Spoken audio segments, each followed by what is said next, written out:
Captain Lee stared out the bridge's expansive window at the behemoth that was the Celestial Mariner. The ship's once gleaming hull was now a patchwork of cosmic scars and makeshift repairs, a wounded Leviathan. "Prepare for final docking sequence," Lee commanded, his eyes not leaving the view.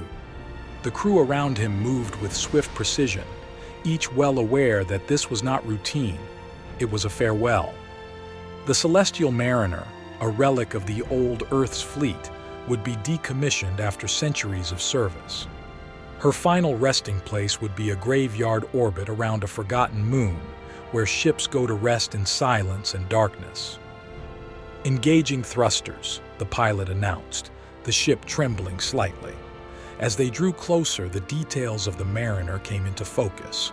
Her sides were streaked with the burn marks of re-entries. Her antennas and sensors, now worn and brittle, stood stark against the vacuum of space. "Docking complete," Jenkins reported from engineering. "All systems are now idle." Lee nodded and made his way to the airlock, the corridor silent except for the steady hum of the ship's systems. He met Jenkins by the hatch. "Ready, Captain?" Jenkins asked, his hand hovering over the control panel. "Yes, let's do this," Lee replied. They stepped through the airlock and into the Mariner. The air was stale and smelled unfiltered. They walked through the corridors, their footsteps echoing in the empty passages.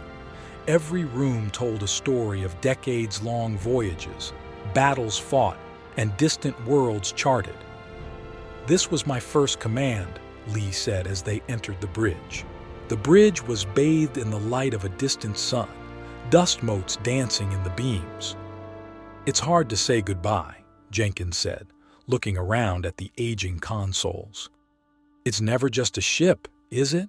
Lee mused, running his hand along the back of the captain's chair. "She has a soul, shaped by all who've lived and worked within her walls." They stood together in silence, the weight of the moment heavy in the air. "It's time," Lee finally said, his hand resting on the console. With a final nod to Jenkins, he pressed the sequence to shut down the Mariner's core. The ship's lights dimmed, then blinked out, leaving only the moonlight to illuminate the bridge. The soft, ever-present vibration ceased as the core powered down. As they left, Lee turned for one last look at the bridge. "Goodbye, old friend." Back aboard their ship, they watched as the Celestial Mariner faded to a mere speck orbiting the graveyard moon. Thanks for watching. Please like and subscribe to support future content.